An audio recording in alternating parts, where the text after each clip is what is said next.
Total ఎపిసోడ్కి RS Praveen కుమారే కారణం. ఆయన entry, KCR ఆయనకి పూర్తిగా మద్దతుగా నిలబడడం, గువ్వల బాలరాజుని వాడుకునే రోజులు వాడుకున్నాం, ఇక చాలు, ఇక ఆయన పని అయిపోయింది అని సైడ్ జరపడంతో మీకు కోపం వచ్చింది.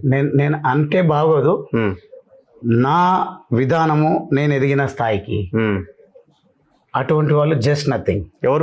ఎవరైనా సరే, ఆర్ఎస్ ప్రవీణ్ కుమార్ తాత అయినా పర్వాలేదు.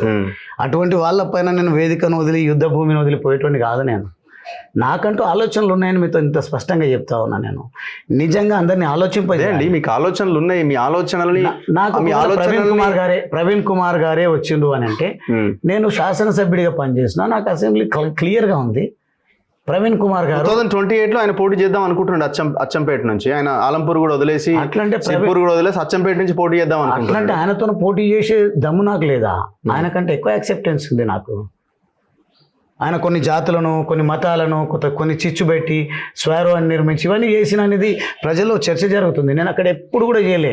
పార్టీ లైన్లో పనిచేసిన, నా ఆశయం కోసం పనిచేసిన, నా ఆస్పిరేషన్స్ను నెరవేర్చుకోవడం కోసం ఒక్కొక్క స్టైల్లో, ఒక్కొక్క పద్ధతిలో, ఒక్కొక్క పంతాన్ని ఎంచుకొని ఇప్పుడు పోలేదు. నేను కేసీఆర్ తర్వాత కేటీఆర్, హరీష్ రావు, ఆర్ఎస్ ప్రవీణ్ కుమార్, ఆయన ఒక దీంట్లో ఉన్నాడు కదండి, ఒక కోటరీలో ఉన్నారు. ఆయన తక్కువ అంచనా వేస్తే ఎట్లా? మీరు కేసీఆర్ గారి దగ్గర కేసీఆర్ పిఏ ఉంటాడు, కేసీఆర్ గారికి వడ్డించేటువంటి సర్వెంట్ ఉంటాడు, కేసీఆర్ గారికి సలహాలు ఇచ్చేటువంటి అడ్వైజర్స్ ఉంటారు, అందరు ఉంటారు.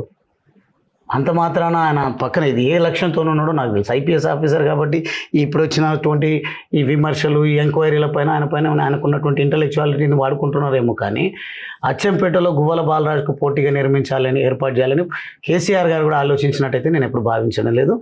ప్రవీణ్ కుమార్ గారు కూడా ఆ ఆలోచనతో ఉన్నట్టుగా నాకు ఎప్పుడు అనిపించలేదు. అట్లా లేనే లేదు.